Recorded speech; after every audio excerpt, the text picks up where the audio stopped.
Off. Recording? Yes, we are. Thank you. All right. Welcome to the regular meeting of the Garrison Board of Education, Wednesday, December 2nd, 2020. I'd like to call the meeting to order now. Dusty, would you mind calling the roll for us? Sure. Jocelyn Apicello. Here.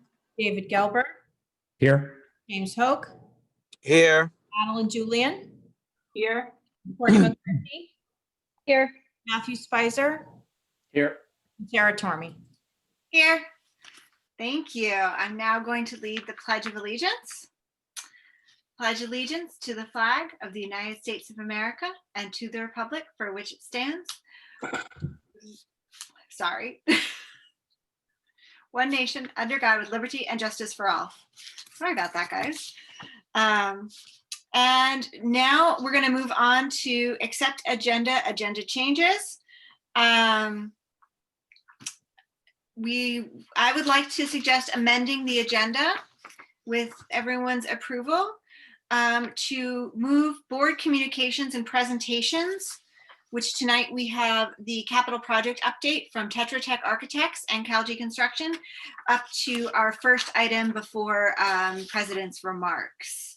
Dusty, what do I need to do that? Just ask for a motion. May I have a motion, please? So made. Second. Okay. Do you want to do a roll call vote on that, Dusty? Sure. Jocelyn Apicello. Aye. David Gelber. Aye. James Hoke. Aye. Madeline Julian. Aye. Courtney McCarthy. Aye. Matthew Spicer. Aye. Sarah Tormey. Aye. Thank you. Okay. So now that we will now then move on to the capital project update.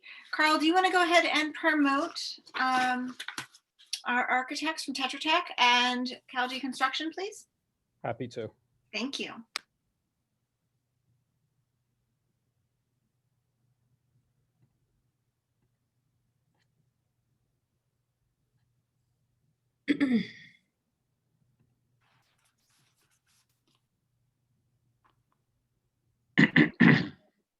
Okay. Welcome, guys. Good evening. Evening.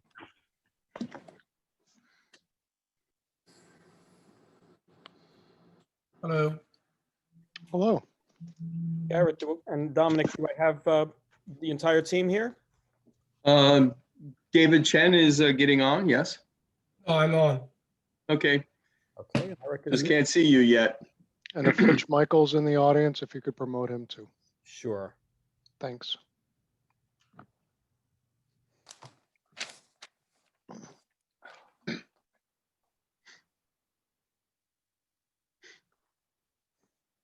I'm not seeing him in the audience. Okay, that's Garrett. fine. Yep, Okay. no problem. Welcome, Garrett. Hello, how's everybody doing today? Great. Good.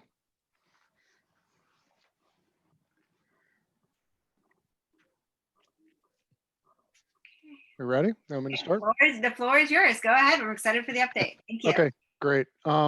Dusty, do you want to share your screen? Would you like me to share mine Yeah, for the presentation? got it. Okay, great. Good. Thanks. So we just have a brief presentation tonight. I just wanted to give you all an update on the capital project. Our friends from CalG Construction are here and they'll chime in along the way. So if we go to the next slide, Dusty. I want to revisit the bid alternate topic. Had a very fruitful discussion at the facilities committee meeting. I want to share some updates on that. I want to spend a minute talking about incidental budget. That's an important part of the budgeting for the project, and we're starting to fine tune some of the numbers there and just share some general thoughts and next steps on that. And then overall next steps and timeline. So if we go to the next slide, I only have a couple slides tonight, actually, folks. So when we presented at the last board meeting, I discussed bid alternates and the importance of having them as part of a bid to protect the bids to make sure that we can award alternates being separate pricing that can be awarded separately. Kind of a menu of options, basically. And I offered some suggestions for consideration, and some of those were a little concerning to folks. And so we had a very good conversation at the facilities committee about the importance of developing bid alternates that don't impact instruction or the children. And we completely agree with that, and we're on board. I would say that all parts of this project do benefit the kids in instruction. So it's it's going to be a judgment call how to develop these alternates. But the current list of potential alternates for consideration is a little different than the list I presented last time. Madeline Julian was very instrumental in doing some analysis, analyzing the design contingency and sort of projections. And she also realized that the stage lighting and dimming system would be a viable option for an alternate. And so we're going to add that to the list for consideration, and that's first on the list tonight. We talked about middle school classroom lighting last time. That's the upgrade from fluorescent to LED. And since those lights are newer than the other lights in the school, we thought it was good to break that out. I'd like to remind everybody that that's actually already built in as an alternate in the DD estimate. So it's a separate price already. I had suggested the play field as a potential alternate, and that's a bigger area, and we know that's dear to everyone's heart. And so, after some discussion, the thought is, well, instead of seeing the whole play field potentially as an alternate, just consider parts of it. And one of the parts that came to the forefront was the ball stopper netting. So the idea of trying still to get the level play field in, but bidding the fencing as a separate price could be a good approach to it. And then select casework. I had suggested maybe we look at rooms, kind of room by room, and abatement would follow that. And if we're in a situation where the construction document estimate comes in close enough to the budget, then we wouldn't need to consider that, but we might want to consider some select casework. So breaking out pieces of the casework. And when I talk about casework, that's built-in cabinetry in the rooms. And so one of the places might be to do a little less cabinetry in the art room, for instance. Still renovate the art room instead of making the whole thing an alternate, make just parts of it an alternate. I just want to reemphasize that alternates will be finalized after the construction document estimate is completed. So we'll submit the construction documents to SED, and then CalG will start their construction document estimate. We'll be able to review that, and then we'll come to a conclusion about what kind of alternates we actually need to build. We may not need any of these alternates. We would still recommend having bid protection alternates, but depending on where the estimate comes in, then we'll have to make those decisions. And then the last thing I wanted to point out is that we will be looking at, this is a note at the bottom of the screen, we will be looking at the lighting in particular, but across the board in general too, for opportunities to specify less expensive items without sacrificing quality too much in a way that would potentially help the budget. And lighting is a good one in that. Maybe we can find a different light fixture and spec around that. And that would be either as an alternate, or it might just be a decision of we're just going to spec around that. And, if it's an acceptable fixture, we would just bid it that way. I don't know, Ms. Julian, if you want to add anything to this, because you were very instrumental in this, and I'd like to just, offer you as a member of the facilities committee an opportunity to chime in if there's anything that you'd like to me to re-say or say differently or add to. Thank you, Garrett. I think you said it all well. And the major concern was that the last time we met, we had the art room in the field as an adult. So we felt really strong that we needed those two items in the project and that they are really important to the community and the students. So anything that will have a major impact on the student, like the classroom. So as long as we do selected items within the scope, instead removing wholesale scope, like an entire area from the scope of work, that would be good. And I think this is a great start. And thank you for the whole team for working with us on this. You're welcome. Thank you. Good.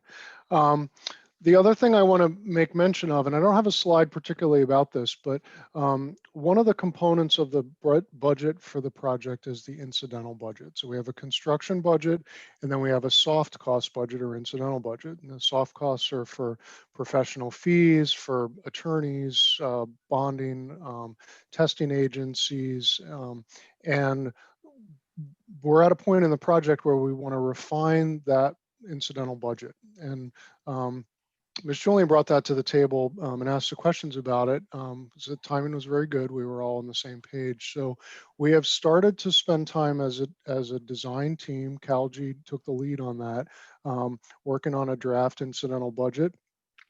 And we had a meeting with the district administration with Sue to go over that, and also with your financial advisor. I want to say that the results of that are not complete at this point, but everything looks fine. So I don't want you to worry about anything. But I wanted you to know that we are working on that. And then our game plan here is to review that with the facilities committee at the next facilities committee, give them a chance to review it and ask questions and provide feedback. And then at the next board meeting, we will share the details of that with the whole board. So just wanted to let you know that that was going on and that it's coming, but also that everything looks fine, including we'll build in an incidental contingency for kind of a little rainy day. That the budget will be ample to handle that. So it's all good news there. David Chen, I don't know if you would like to make some additional comments regarding your work on the incidental budget so far. No, pretty much everything's done as to a point that we need to, like you say, discuss with the facility committee and see if anything else needs to be tweaked. We have the first round of comment came back from BPD, and that was updated, and I sent it over for everybody to again review. So if everything's okay, then we will present this summary of probable cost with the soft cost breakdown into different category and different line item, so we can go each line item and discuss as to if it's necessary or is it too little to carry, and so on and so forth. Yeah. So that's pretty much what we have been doing. And also with what we did is we did a cash flow analysis, and we sent it over to the BPD. And subsequently, they did a cash flow analysis based on the understanding of my cash flow. And it seems like there's a strategy ready for borrowing. So that's pretty much all set. And Jason from PPD is well versed that if there's any tweak that need to happen later on, is all good. So that plan is pretty much set. So, Ms. Joanne, there's not an incidental budget slide at this point. It was just a verbal update. So we wanted to just alert the board that we were working on it, and that once the committee has a chance to review it, then we'll bring it back to the whole board. We didn't want to just roll it out to the board without the committee having the opportunity to review it and feedback on it first. Felt that was the best protocol to follow. Sarah, did you have a comment?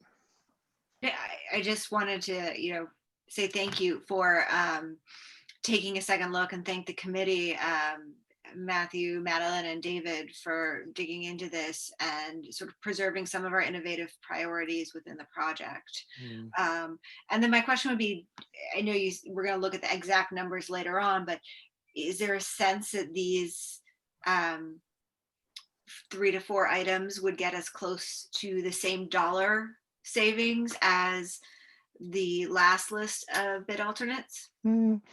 I think the list shown here is a smaller dollar list, but as Madeline's analysis sort of reveals that we may not need as big a cut list Okay. because of the because of the design contingency that we built into the project, and also the escalation as well. So depending on how much of that we can release, will determine the size of the alternates that we actually need.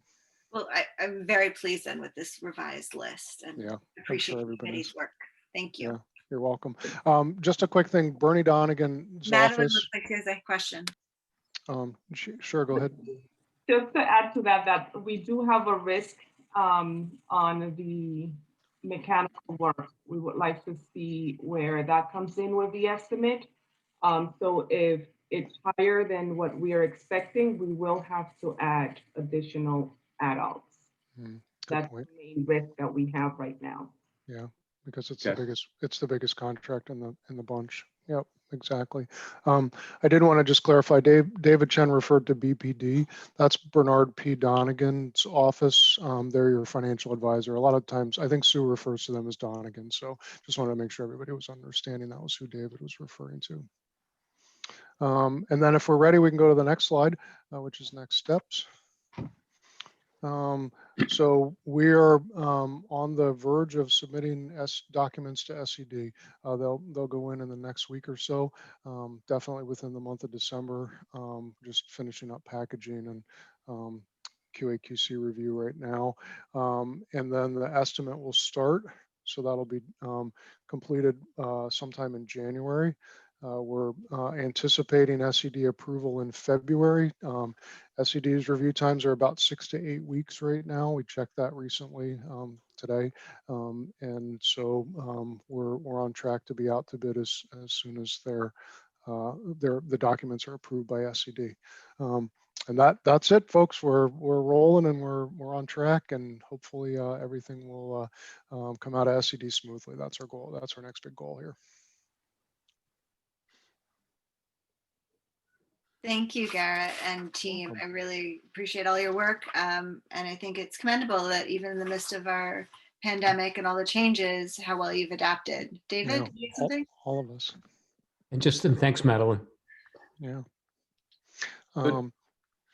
One other thing I should mention, actually, might have been better mentioning it earlier. The conversation we had last time about the nurse's office was a very fruitful conversation. And so we have instituted that in the drawings. It's already done. And so as it goes to SED, that'll make it clean for their review. So I think that was a good decision, and it's already done. Great. Thank you. Madeline? One last question. Thank you, Garrett and the whole team. The SED review, if they come back with questions or comments, is there time allotted for that so it doesn't hold up our bid or construction timeline? Yeah, we've built that in, that we anticipate they will have comments. I have had a number of projects go through without comments. Usually they're smaller. They are the permitting agent, and so there's a need on their part to find some things that they have to say. So, which is fine. That's good. And we always appreciate their review as well. Their comments are usually things that would turn into change orders or problems down the road. So we want that.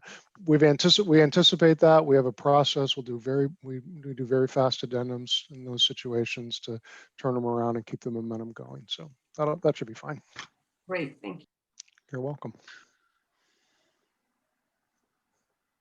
Okay, well, that's everything for this evening. I appreciate your time, and I want to thank you for joining us. Of course. Yeah. And remotely this evening. You're welcome.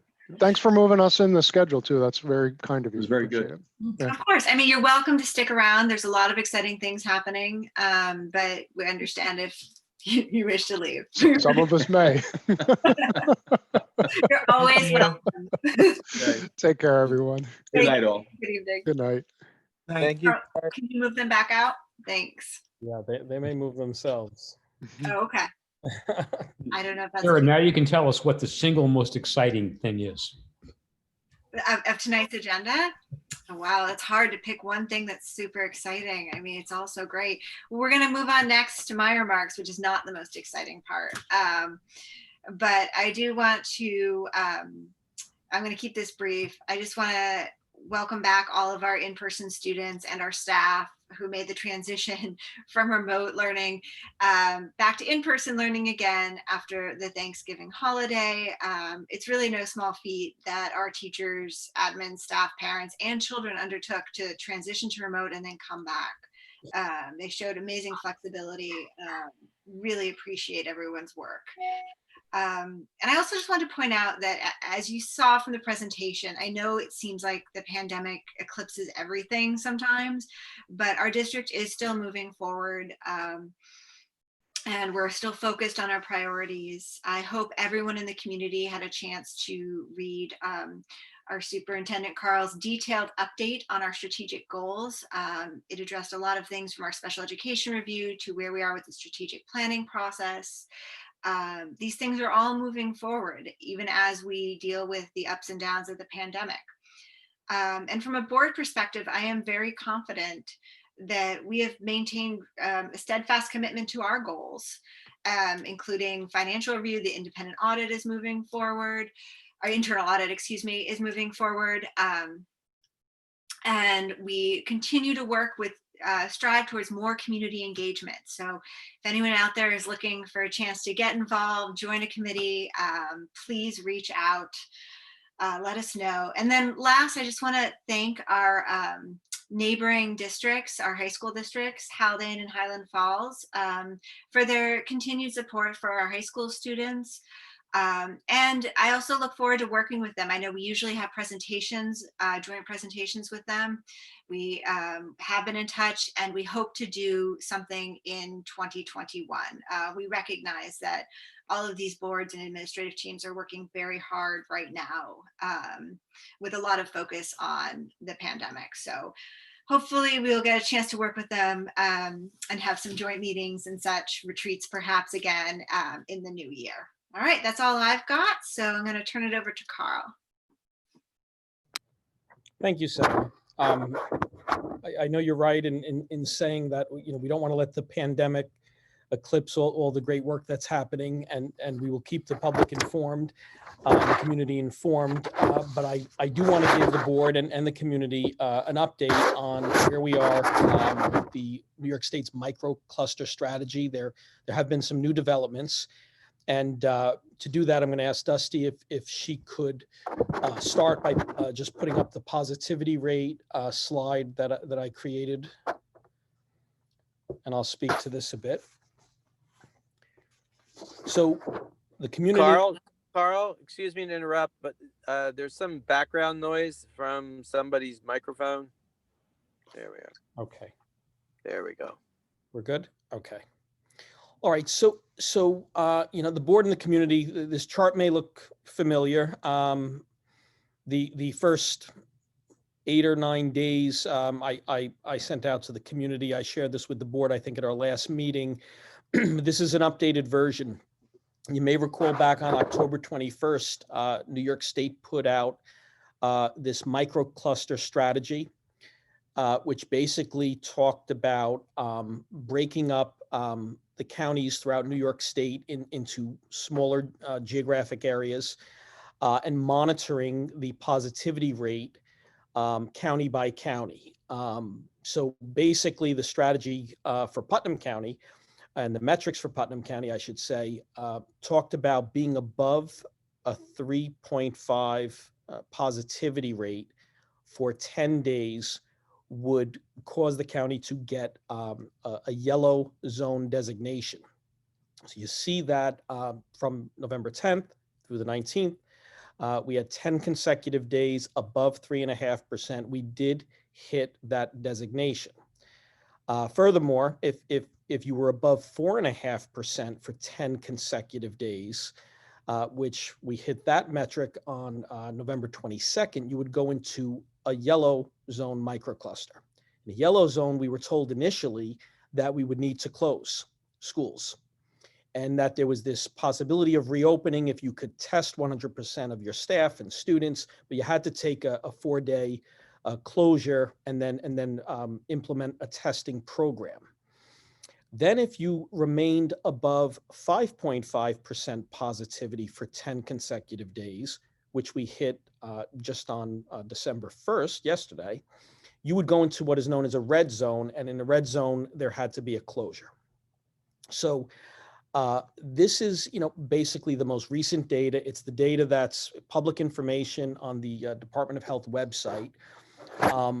However, on Monday, Governor Cuomo has announced changes to the microcluster strategy. So, Dusty, you can take this down. And just to summarize some of the changes that the governor held a press conference. There's no written guidance at this point, but we all listened very carefully to his remarks, and I'll try to summarize it for the board and the community. Basically, he walked back a lot of the requirements under the microcluster strategy. He told us that the reason why we haven't received a designation, so although we hit all those metrics, Putnam County, not only our town, Garrison or Phillipstown, nowhere in Putnam County have we received any designation, yellow, orange, or red. The reason why is now he's adding something to the metrics, which is hospitalizations and hospital capacity. And these are his comments. Again, we have nothing in writing at this point, but that does shed some light on why we were not mandated to close at this point. He did talk about a potential New York pause, that's what he called it, at some point if things continue to get worse. However, the governor did not say what that rate would be. Earlier in the summer, you may recall, he said at a 9% positivity rate, he would consider closing schools, but he did not indicate that this past Monday. He did go on to talk about the data showing that K-8 schools are relatively safe, much safer than the surrounding community. Also safer than high schools. And I think a lot of that has to do with high schools typically are departmentalized, students are moving. Also, teenagers have more freedom. Teenagers probably have, the ability to get together more easily than the younger children, and maybe doing so even outside of school. So, K-8, the data is showing that they're pretty safe as far as spread. We have, I think, firsthand proof of that. We did have an infection, as everyone knows, a couple of weeks back. It was an infected person in the school for 2 days. We had to quarantine 37 students and 12 staff members. To my knowledge, Nurse Melissa has been in touch with every family, every staff member, but repeatedly over the couple of weeks that they needed to quarantine. And what we believe is that there was no spread. If there was, we're not aware of it, but we did check in with everyone. Everyone seems to be healthy and fine. And what that indicates to me is that all of the safety measures that are in place do seem to work. The masks, the hand washing, the disinfecting, it does seem to work. And that gave me the confidence to make the announcement to reopen this past Monday. Also, the governor spoke about rolling back some of the testing requirements. He didn't rule out that we would get designated as an orange or a red, but instead of requiring a mandated closure and a 100% testing requirement, he indicated that in an orange zone designation, there would be a 20% testing requirement over the course of a month. So you'd have an entire month to test all of your students. 20% of your students, 20% of your staff. If you did receive a red zone designation, then you would need to test 30% of your students and staff over a 1-month period. So on the topic of testing, We've been working very closely with the Putnam County Department of Health. They have been wonderful, not only through our contact tracing that we needed to do a few weeks back, but we meet with them weekly, sometimes twice a week. And we have put in an order for potential testing. If we're designated at some point in the future, we're going to prepare to administer tests. Nurse Melissa, who was with us last week, I'll probably bring her back at the next meeting on the 16th, just to give an update, but she's been doing a lot of research. She, at this point, is not allowed to take all of the training to be certified to administer tests. You have to wait for a designation, which makes it a little challenging. We're trying to be proactive, but we can't take that step right now. But we did place an order through the county for a rapid antigen test. We gave them all of our staffing numbers, our enrollment numbers, and what we would need. And Melissa is prepared to move forward. We have some ideas about that. In fact, probably next week, parents will see a consent letter sent home just proactively. If we do at some point in the future, receive a designation, if we move forward with the testing program, and if we can obtain tests, of course, because they need to be sent to us by New York State, and we're hopeful that there'll be enough tests.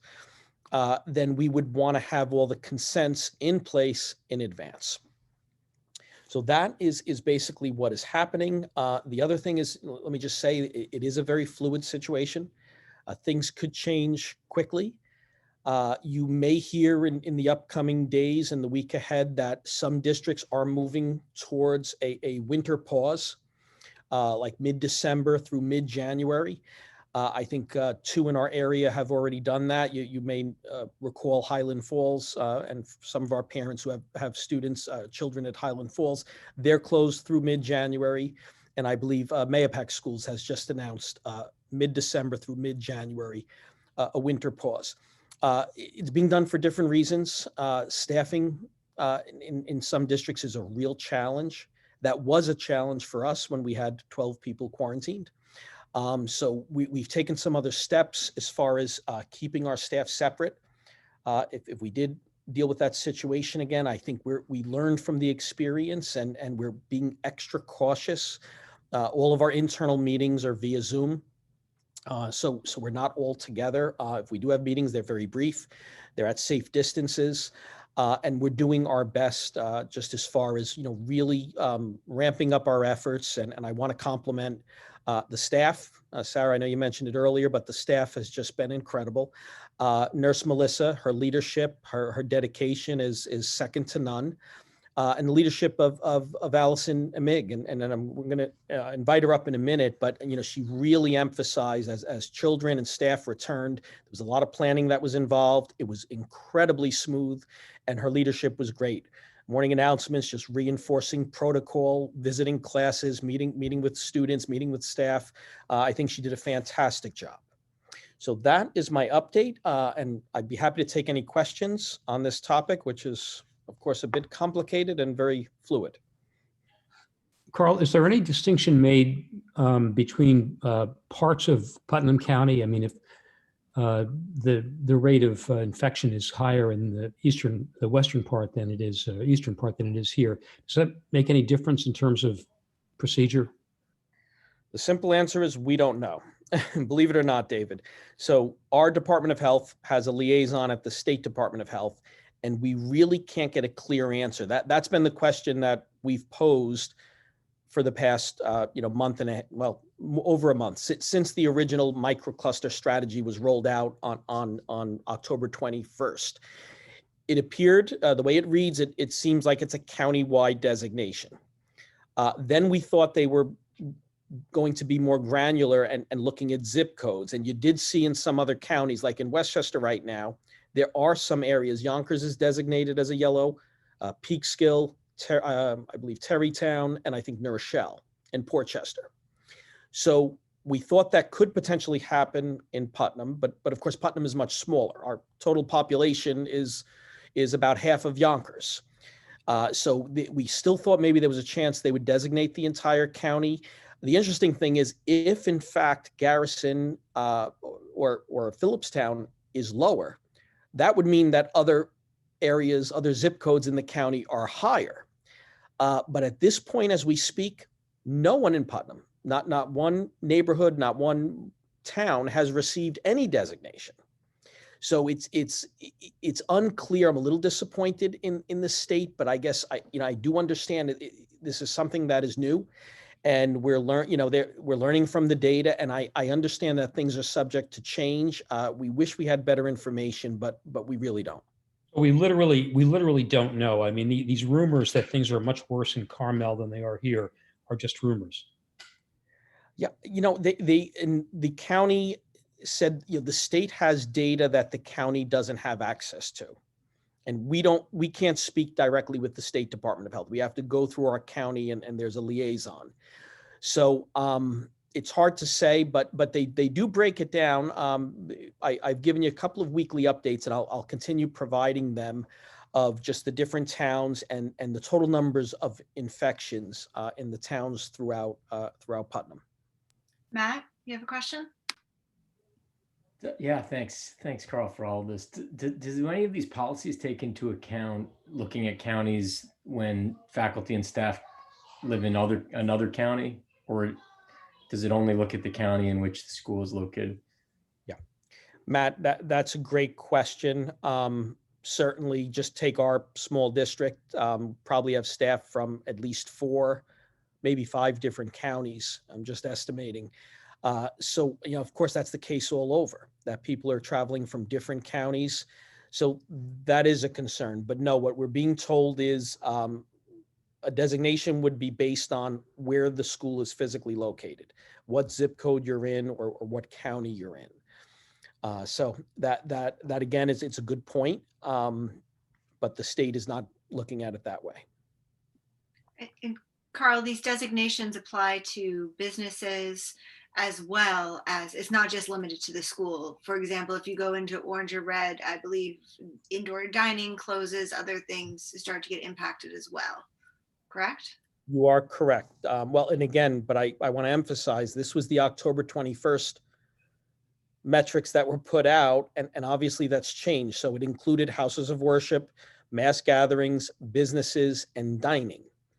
So that was the original strategy, and we were told there would be closures or designations at least, and none of that has happened. And I understand there is an economic piece to this. There's a reluctance to close, and that's understandable. And if schools close, then it makes it very difficult for parents to work, and I know there's tremendous economic impact. So that's the interesting thing. The other thing I'll share is, what we questioned was, okay, now that we're adding hospitalizations and hospital capacity, well, what hospitals would apply to us? Is it just Putnam Hospital, or is it Northern Westchester Hospital, which some of us may go to? That also seems a bit complicated, but those were the governor, that's what the governor referred to. He said, now the new consideration within these metrics will be hospitalization rates and hospital capacity. Madeline, you had a question. Thank you for the chart. It was very, very helpful and clear with all the confusion going around about this. So if I remember correctly, the positivity rate for yesterday was at 6.7, which was really high. Do we know if that's a result from Thanksgiving and the holidays? And do we have any projections about what to expect during the upcoming holidays, or are there any plans for that? Madeline, I will share with you that the County Department of Health was incredibly busy over Thanksgiving. I believe there were 250 infections. They worked, some of the employees that are dealing with this have not had a day off in 8 or 9 months, since this started. And they've been wonderful. So you can imagine it's a small Department of Health. I mean, dealing with 250 cases, but of course those cases were not due to the Thanksgiving get-togethers. People probably infected a week earlier. So there is a real concern from the County Department of Health Just looking at the trajectory, they do think over the next week or two, they're concerned about whether or not they can handle the contact tracing. And they don't perform the actual contact tracing, but they initiate that process. So for example, when we had the infection, it was on Veterans Day. They were supposed to be off, but of course they haven't had a day off. They gave us about 3 hours. It was Allison Imig, Melissa DeFons, also Scott Kaufman, our new technology director, and I. We met with the County Department of Health for about 2 to 3 hours. And it's a very, in-depth look, just minute by minute, period by period, location by location. And then they turn that information over to the contact tracers who are employed by the state. So there's concern on whether or not they could handle what is in front of us. And they do expect an increase. Travel, you probably heard, this is just coming from news sources, but that travel was down a bit, but like only 10%, which in a pandemic you would have expected holiday travel to be down maybe 40 or 50%. At least that's what I expected. But apparently there was quite a bit of travel. So I think you're going to see an increase here. However, I will add that all the families who may have traveled over the holidays have, we have the questionnaire that goes, that comes in every day to make sure that parents who did travel, children who did travel, did not come into the school and do quarantine. Correct, Carl?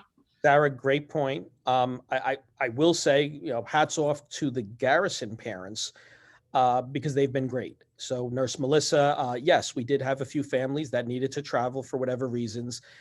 They told us, they asked for, they knew the guidance. They just wanted to double check it. They reached out to Nurse Melissa, and they certainly are respectfully keeping their children home, or they move them into iTutor. And they're respecting, that quarantine rule. So, I must say the Garrison parents have been fantastic. And we appreciate that. And I think that's why, again, I felt confident opening.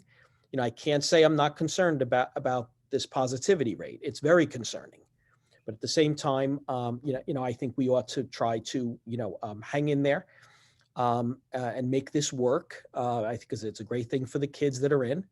As long as possible. But I think it's just something we need to closely monitor, and I will continue to communicate and give you your Friday updates with whatever information I receive, because it does change week to week. And then as soon as we have any decisions, we'll certainly let our community know, because I know if parents have to shift, I know that's also a challenge. So we'll do our best, but it's not always within our control. But hopefully if we do need to close, we can give some advance notice so families could prepare. But we're not at that point yet. Great, thank you. And is that the full update, Carl?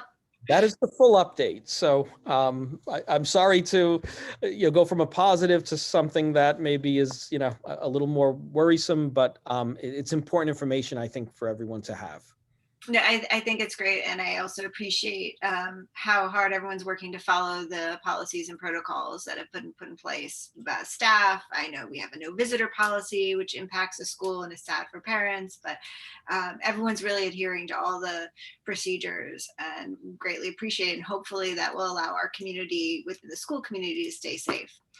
On that, I will move to our building principal, Ms. Imig. I'll invite her up. Can you promote her, Carl? Absolutely. Thank you. Welcome, Allison. There you go. Hi, Allison. Uh-oh, I have a big light on me. Let me move over and see. Hi, Doc. How's everybody doing? Everybody's great. You have to wish me a happy anniversary. It's my 1 month anniversary today. I'm so excited. Yay.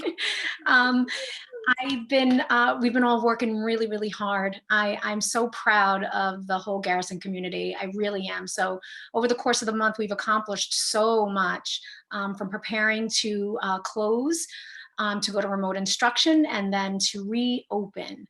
The reopening actually went really, really smooth. When the kids came back on Monday, they were ready to go, and same with the teachers. They were really happy to see their friends. And it was just like as if they had never left. So, but like, Sarah said, and Carl, you said too, we're here to keep the continuity of learning going. And that, we don't always want to talk about the pandemic, although it is definitely on the forefront, and we have to, talk about the safety and reinforce that. And that's naturally what we've been doing.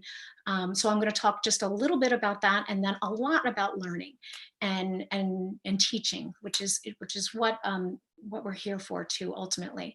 So the kids have been really good about following the safety protocols. Today, I had a nice big meeting with the 8th graders, and we had to have a talk about leadership and about really following those laws. We call them laws, and that there really are not options, and that we have to do a better job with keeping each other safe and having the courage to remind each other. So that was the big conversation today with the 8th graders.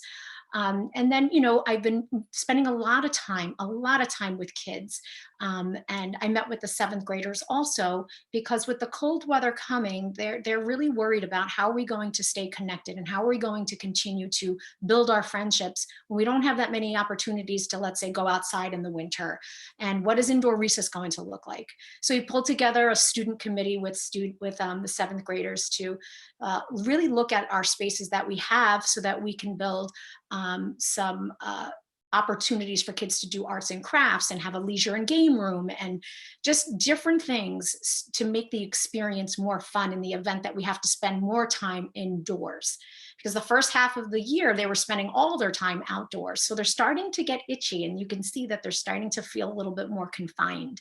So, the kids' voice is so important in all of this. So that's where, I'm trying to get as much information from them as I can, so we can build this out together. Another thing that I'm going to be planning, and I already put out the invitation today, is on Tuesday evening, we're doing a Parents as Partner evening with Scott Kaufman is also going to host it with me. And this evening is really devoted to the continuity of learning. And it really doesn't matter where we are, whether we are home in our bedrooms learning for remote instruction, or we're in the classroom. And, how are we going to maintain that flexibility to be able to go back and forth and do it as seamless as possible, so that the learning continues and that there isn't a loss of instructional time. So that's going to be the emphasis on Tuesday night. So I'm really, looking forward to hoping to get and spread the word, hope to get as many parents as I can to participate in that evening. So it's from 7 to 8 o'clock. Last week we had our Columbia Teacher College out, and they came, well, it was actually over Zoom, but they did a professional development with our teachers and our aides.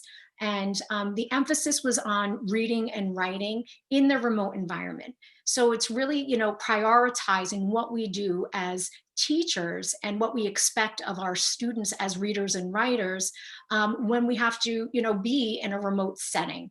And how do we maximize that instructional time with kids? What are the priorities, and what are we going to be aiming for when we have kids on the screen for maybe 15 minutes at a clip? So, really kind of talking about that every minute and every second counts when we're on that screen with our students.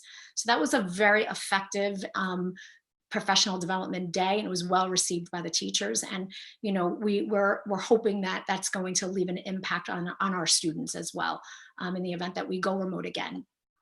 Another thing that we've been really getting off the ground, and I'm so incredibly proud of the teachers too, is and the kids, is the RTI. The response to intervention systems are really working well. Kids are receiving their tier 2 and tier 3 services. And we are really closely monitoring the progress of those kids.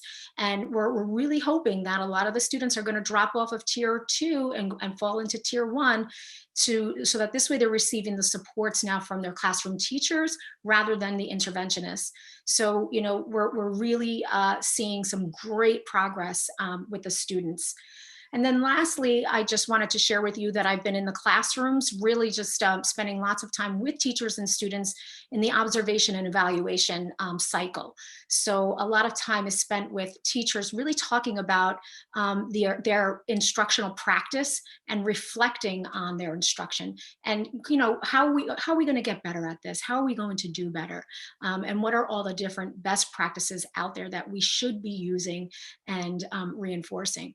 So the teachers are just, I can't say enough about them and about the students and how much they are learning and what they are doing in the midst of a crisis. So it's just kudos to everybody involved, really, truly. It's remarkable. So I'm just thrilled and I'm looking forward to what's next, the future. So thank you so much. Yes, Sarah. I have a question, then I'll see if anyone else does. But I was wondering if you could tell us a little bit about the social emotional environment or supports. And you spoke a little bit to the middle schoolers. Is there any more that you feel is needed for the elementary? Are you seeing a lot of positives? It's sort of at the forefront of, I think, of a lot of people's mind right now, especially as we've been going in and out. Yeah, I have been having some, we call them our collab meetings at the middle school level, and where every week we get together and, you know, we discuss kids that we might see as like maybe struggling socially. Overall, we're all seeing that overall kids are doing well. And there are some students who are struggling for sure. And, you know, that's where we use Krista DiDiego and we use Jessica, our psychologist, to really help those families and call them immediately and get them, you know, involved with Jessica so that this way they're receiving that support from her. You know, we've even had to have some conversations too with families just about seeking outside supports, not just having the inside supports. So, you know, that's a real important piece as well. But overall, the tone and the climate of the building in terms of students is really, I think the kids are overall doing really well. You know, where I struggle as a principal, and it's something that I'm really trying to work on, is, you know, my outreach to the iTutor families. So, you know, as part of my Blackboard communication today, we're having conferences that are coming up. And so I really want, you know, the iTutor families to reach out to me and Krista DiDiego and set up conferences with us so that this way we can find out, you know, how is it going with the students that are really removed from the community, and how are they faring, and what more can we do to help? Some students when we were at remote just the past couple of weeks in remote instruction, some students from iTutor did join us, but not all students could join us, and for a variety of reasons. They were, you know, some students did slide over, and they had those little opportunities to have those relationships and connectedness again. But I don't still feel like it's enough. And, you know, it's just the times we're in and it's really hard, but, you know, with every problem, there's a solution and there's a way. So, you know, that's one thing that I really want to really kind of have more of an outreach with the iTutor families. So again, I'm hoping that they'll reach out to me for conferences with Krista. Thank you. Did anyone else have any questions? Madeline. Hi, Madeline. So my question is about the response intervention. You mentioned the tier 2 and tier 1s and seeing how we can shift some students to the tier 1 area. Can you talk more about is there any monitoring done? Like, say if a student at a tier 2 and moves to a tier 1, to make sure that that placement is fine, that there's no regression and there's no need to make additional changes? Absolutely, absolutely. So when we start to see that if we are suspecting that the student is doing better, we can't just make that assumption just based on our own opinion. So we do use the Fuentes and Pinnell FNP assessment tool for reading, and we also use the STAR. So we'll use 2 measures, and also with the any information that this classroom teacher will have too on that child's progress. to make a decision whether or not the student is going to then move from tier 3 to tier 2. So, tier 3 services might be that the child's receiving 4 to 5 days of 30 minutes of additional instruction in whatever area that they were struggling in. And then, after about a month, let's say, of intervention, then we'll do another measure to see if they're getting, if their score is getting better, and they're doing. So from that point, then we'll make a decision. They'll move to tier 2. Same thing goes for if there's a tier 2 student. We'll do the same interventions and the same assessments, and reflect on that data. Have a team meeting and say, you know what? Let's let the child's ready. We're now going to move the child back into tier 1, which would be the classroom supports. So yeah, it's definitely not just an assumption or an opinion. It's based on actual numbers and data. Thank you, Allison. You're welcome. I don't see any other hands up, but if anybody else has questions for Allison, we really appreciate all you're doing for our building. Oh, James, I see your hand. Sorry, can't see you. James.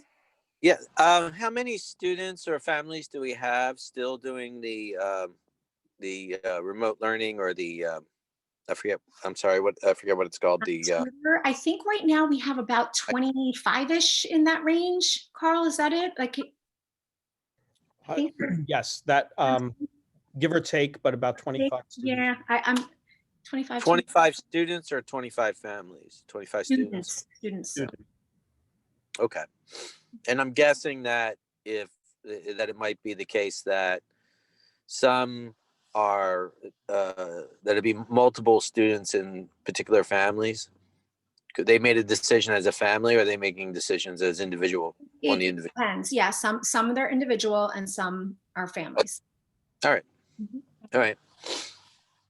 Okay, but generally speaking, that's getting smaller, that number. Is that right?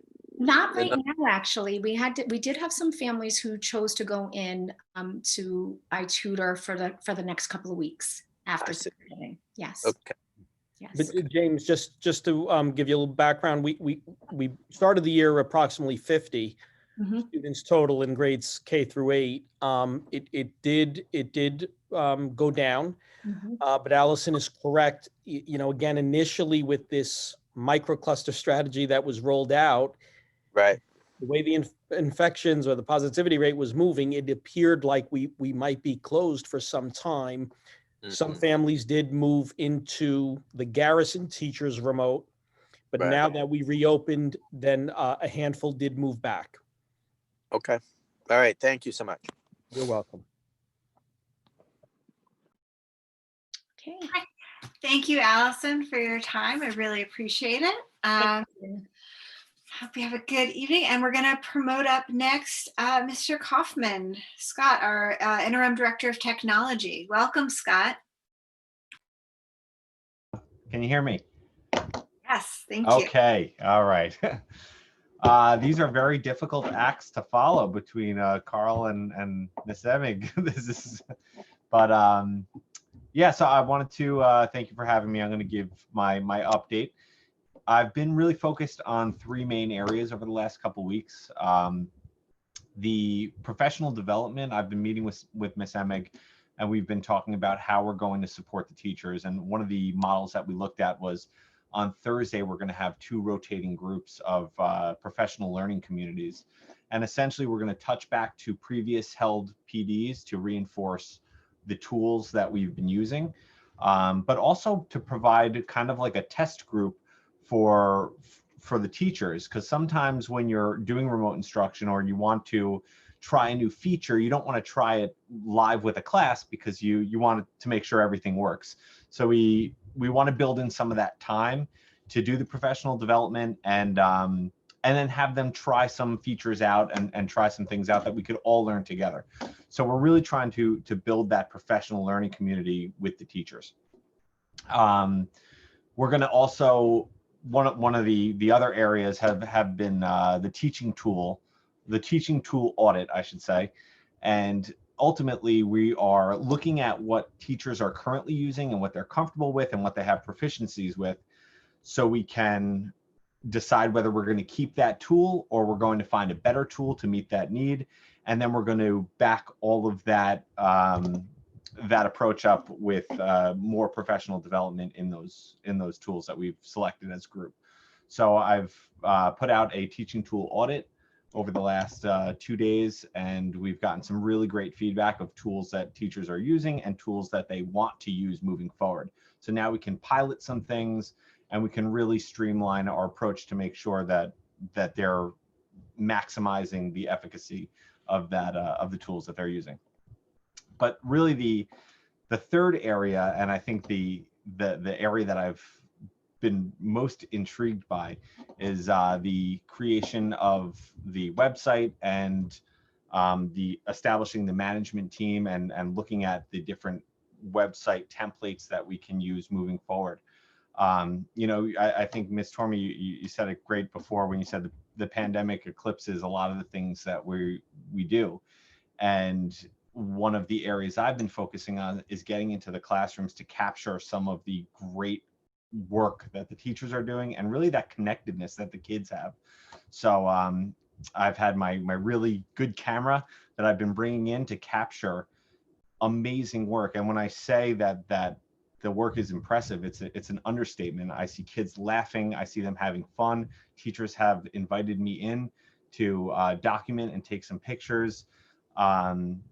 And this is going to be used as content to connect the community to what's actually happening in the schools as well. I think it's just one other medium that would help connect the teachers, the parents, into what the lives of the students are. And they would do that through the medium of the website.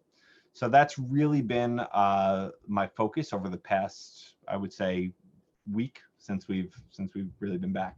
So that is my report. Thank you. We'll see if anyone has any questions for you, Scott. Scanning my boxes here. I have one in terms of the teaching tool audit. Once you're done with that, will that allow us to really look at what programs we need to have, what we don't have, and also maybe what we can cut in next year's budget if perhaps there are tools we're not using effectively right now? Absolutely. It's really it serves all of those purposes. You know, sometimes, especially with technology, a lot of companies pop up and they have great products, and sometimes we'll get those products, and over years we may not look at them and see whether we should be renewing them or not. And part of this practice that I'm going through right now is seeing what teachers actually use and what they don't use, so we can get rid of the things that are no longer useful. Technology changes. We have things for you know, smart board applications that we no longer need, that the teachers no longer need because we have Chromebooks.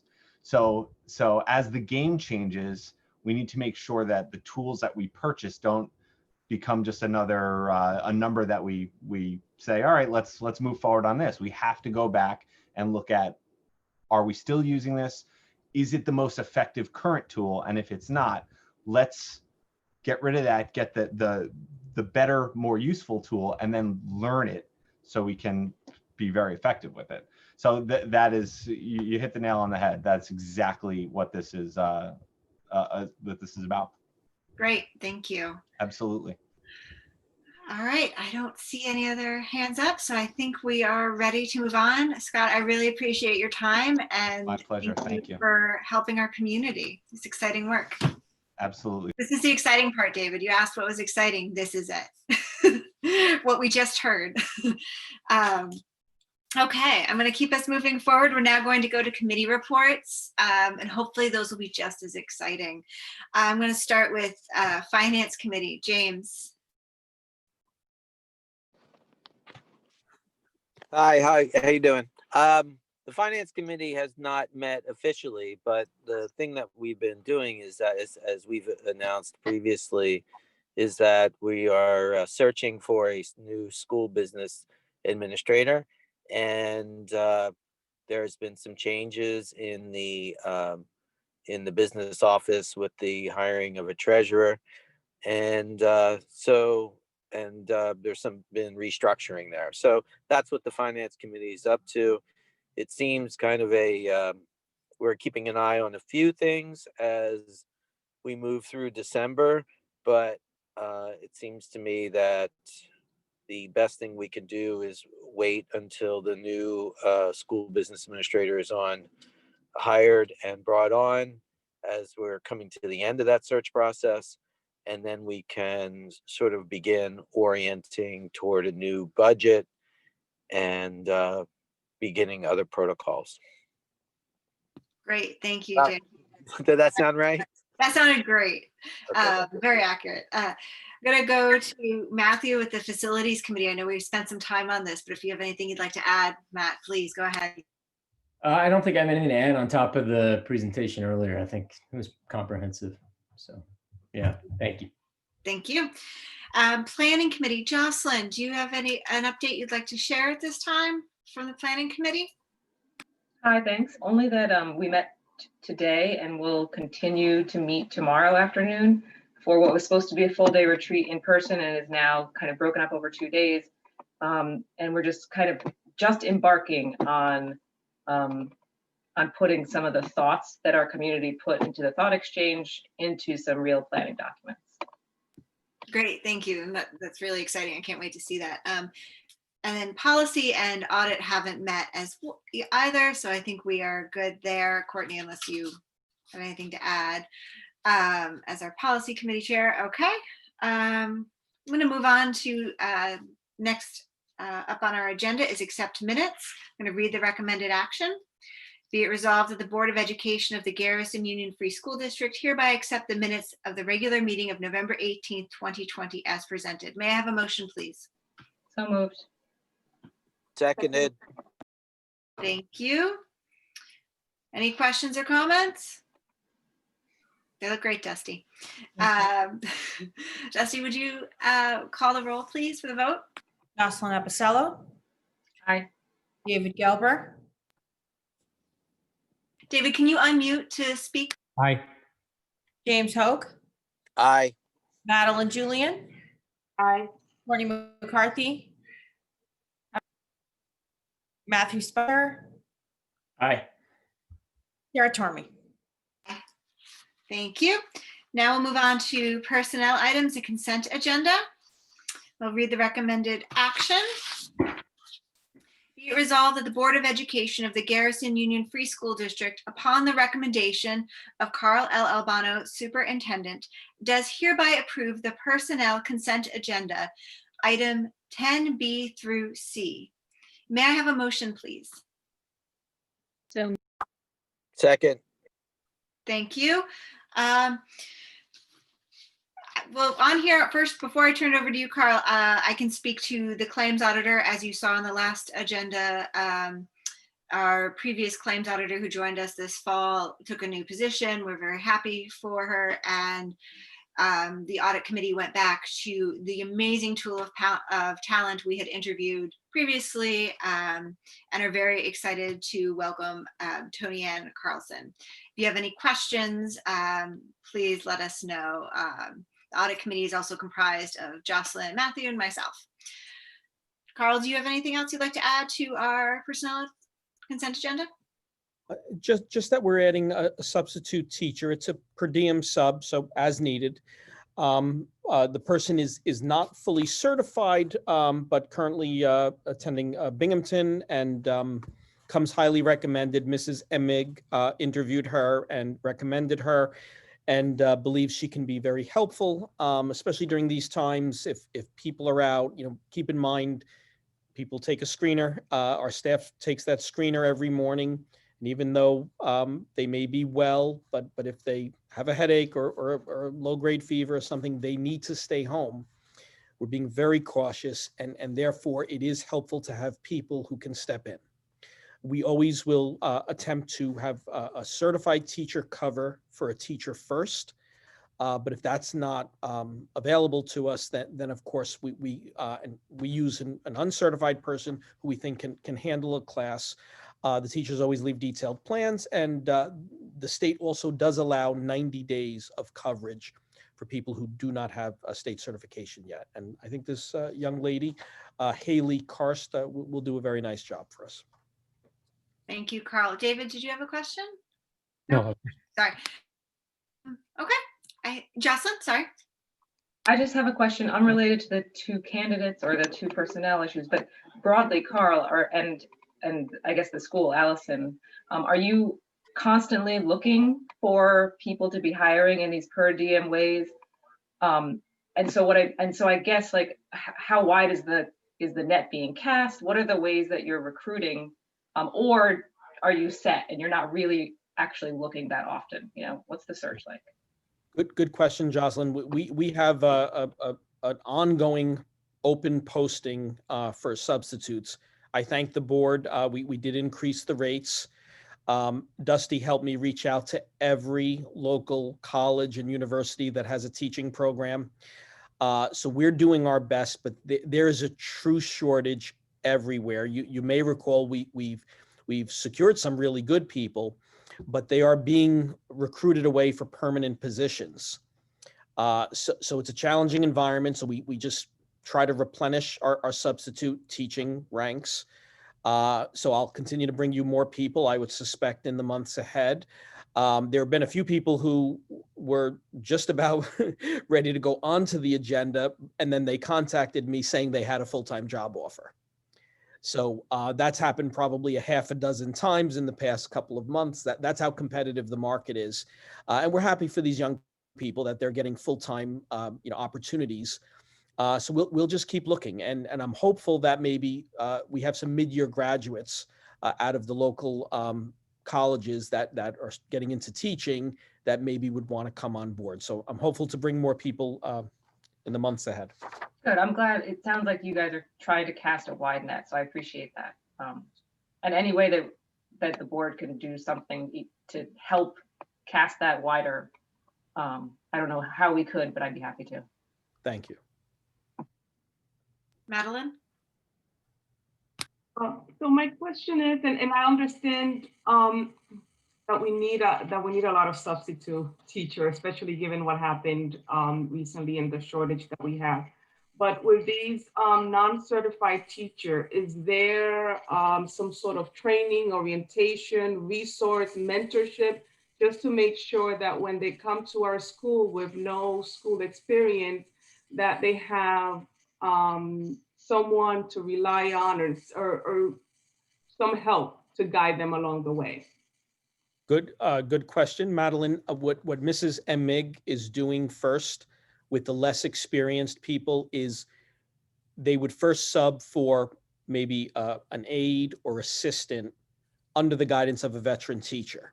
So that is where we're placing them first. If a teacher's out, we're placing our certified people first. So to give them some experience, to have them under the mentorship of a teacher. And I see Mrs. Emig has posted something. Yeah, and next week Haley is coming in for 2 days of training. So yes, getting them acclimated. That is happening. But again, please know the less experienced substitutes, we're really putting them in for the aides first. And at times we'll even rearrange. Our teachers have been wonderful. Many of them have been willing to sub on their prep periods. Some have given up lunch periods voluntarily to fill in when we believe we really need a certified teacher in the role. Yes, Dave. Carl, so far you've been able to more or less keep up with the demand or the need for substitutes. That's question number one. And the second question is, if the number of teacher absences increased, what's your sort of a doomsday plan? I mean, what do you do if there are several teachers you simply can't replace for a period of time? Great question again. That is one of the main reasons, David, that we took a break for the past week and a half, or I would say before Thanksgiving. We reached a point where we just felt we weren't able to cover. We had, I believe it was 5 teachers. The other staff members were aides and monitors, but they also play a critical role in implementing the health and safety protocol. So we were so stretched. Mrs. Emig was covering classes. Nurse Melissa was covering. We were just too stretched, and that's where we decided to go remote. Another option would be, though, depending on if you look, we're all hopeful that we don't have another infection, but we have to also be realistic. It's very possible. Matt mentioned earlier, our staff comes from 5 different counties. So if there is a staff member infected, we've taken extra steps, even with people having lunch together. We've asked them not to, and that's terrible, because at lunch is when your teachers collaborate. They're not there socializing for the most part, maybe a bit, but they're talking about lesson plans. They're coordinating and talking about teaching and learning. But we can't do that anymore. We're asking people to eat in their classrooms, or if they're in the teachers' lounge, sit far apart. But David, I think we can cover 3, 4, 5 people out. But if we start hitting 10 or 12, we'd probably have to either fully close or partially close. Okay. Thank you. Any other questions? Okay. I'm going to keep us moving along then and bring this to a vote. Thank you, Carl, for all the information. I appreciate it. Dusty, would you call the roll, please? Jocelyn Apicello, Aye. David Gelber, Aye. James Hoke, Aye. Madeline Julian, Aye. Courtney McCarthy, Aye. Matthew Spicer, Aye. Sarah Tormy. Aye. Thank you. Thank you. Going to move on to our old business. This is to accept the district response to audit corrective action plan. Read the recommended action. Be it resolved that the Board of Education of the Garrison Union Free School District hereby accepts the district corrective action plan in response to the auditor's fiscal report for the year ending June 30th, 2020. May I have a motion, please? So moved. Second. Thank you. Any questions, comments, thoughts? Seems thorough. Yes, thank you, Sue, for putting this together. Really appreciate it, and for working with our auditors. If you miss this next year, just let us know in your retirement. Okay. No questions. I think I'm going to move to a vote then. Jocelyn Apicello, Aye. David Gelber, Aye. James Hoke, Aye. Madeline Julian, Aye. Courtney McCarthy. Aye. Matthew Spicer, Aye. Sarah Tormy. Aye. Thank you. I'm going to move on to new business. We have CSE, CPSE recommendations. I'm going to read the recommended action. Be it resolved that the Board of Education of the Garrison Union Free School District approve the Committee on Special Education, CSE, and the Committee on Preschool Special Education, CPSE, recommendations and student placements 17362, 17194, 17408. May I have a motion, please? So moved. Moved. Thank you. Okay. So we know this is, we have questions, please let us know. Okay, I'm going to move to a roll call vote. Dusty, please. Jocelyn Apicello, Aye. David Gelber, Aye. James Hoke, Aye. Madeline Julian, Aye. Courtney McCarthy, Aye. Matthew Spicer, Aye. Sarah Tormy. Aye. Next, I'm going to move on to the request for approval of virtual diversity training contract with April Equity Consulting. I'm going to read the recommended action. Be it resolved that the Board of Education of the Garrison Union Free School District approves the agreement with April Equity Consulting for virtual diversity training and hereby authorizes the superintendent to execute said agreement. May I have a motion, please?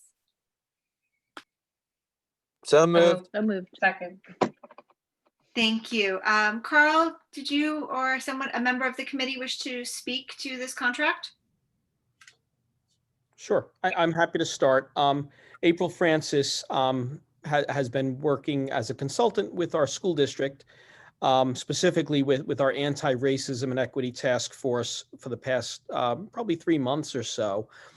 We've come a long way. You may recall last board meeting, we did roll out our mission statement and our priority areas. Since then, we opened up the committee to new members, and we're very pleased. We have 3 new teachers and 3 new parents who are joining us. And we would like to bring them up to speed. The existing committee went through some pretty intense training, which was wonderful, through April Francis. She's very qualified. She worked up at State Ed, working on the culturally responsive framework.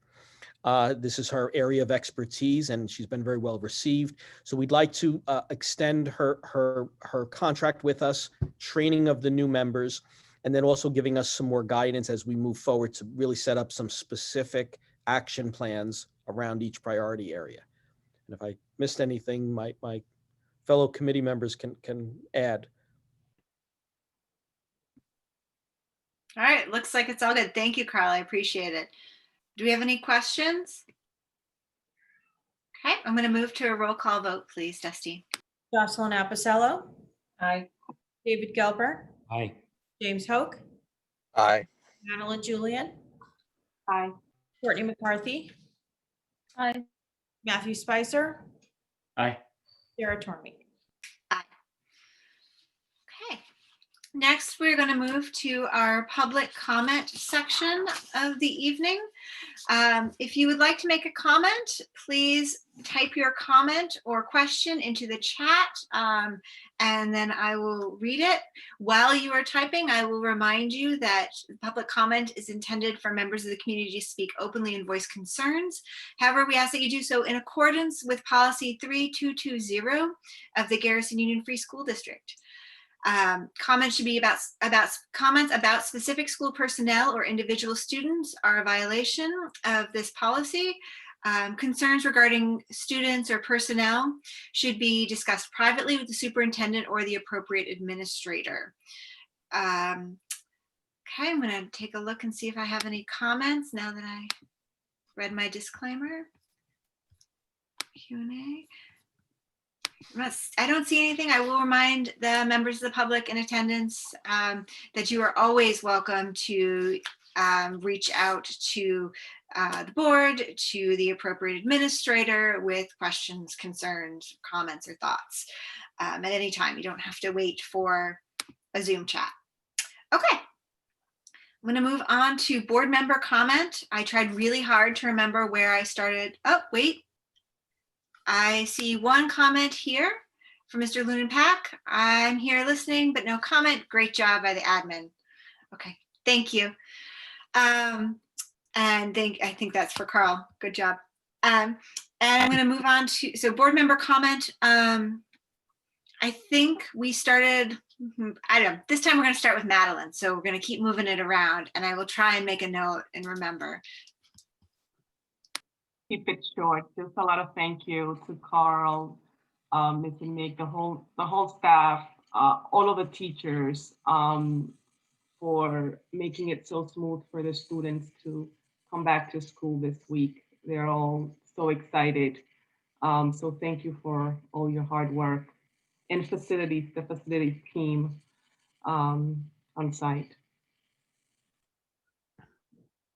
Thank you, Madeline. Courtney? No real comment. Thank you. Matthew? No comment other than to second Madeline's thank you. Thanks. Okay, thank you, Matt. I have no further comment. I think you've heard enough from me this evening. Jocelyn? No comment. Thank you, Jocelyn. David?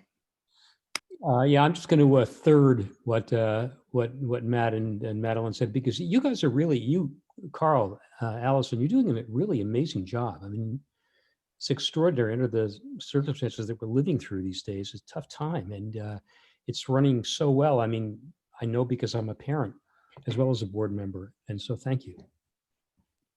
Thank you, David. James? Just to say that, I think just to second and third and fourth David's comment. but and Madeline's comment, but I would also say that you know, I think that everyone's doing a great job, and it's just been really, I sat through 2.5 hours of strategic planning today on Zoom, and it was great to hear the participants, the teachers, the staff, the admin, the board, all conversing about what a future graduate should look like, right? And I think that's amazing that we're doing this work during this time, and I think that's part of everyone's focus as a board, and everyone's focus in the administration, and everyone's focus in the GPA and the staff.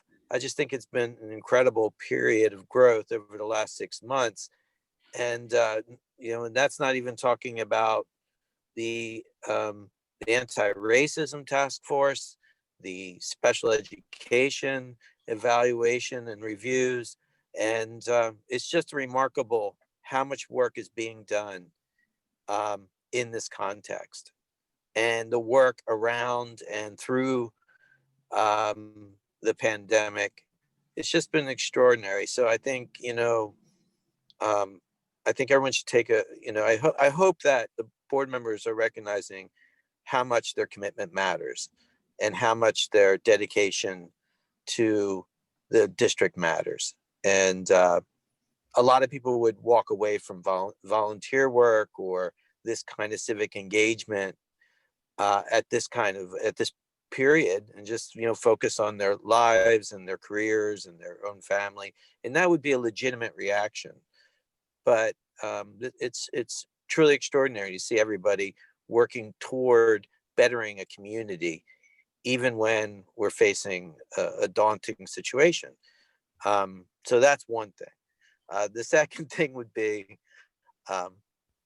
that I think there's been some positive news from the CDC as of late regarding, regarding quarantines may be shortening, the recommended quarantine being 7 to 10 days. But also, I would say that there's been some analysis from the CDC regarding schools not being sources of transmission, based upon scientific analysis of where individuals are being infected. So there's a lot of positivity along with vaccine news. I think that we're headed into maybe some dark months, but I do feel like there's light at the end of the tunnel. So I'm glad I'm riding through the dark tunnel with all y'all. That's all I'm saying. Thank you, James. We're a really fun group. I did promise this would be really fun tonight. I hope you all enjoyed it. I hope everyone attending had a great time and comes back on the 16th to join us again. Now, give me a second. Sorry. I'm going to move to executive session, but I need to pull something up. Oh, sorry, guys. I wasn't prepared. All right. We're going to read the recommended action.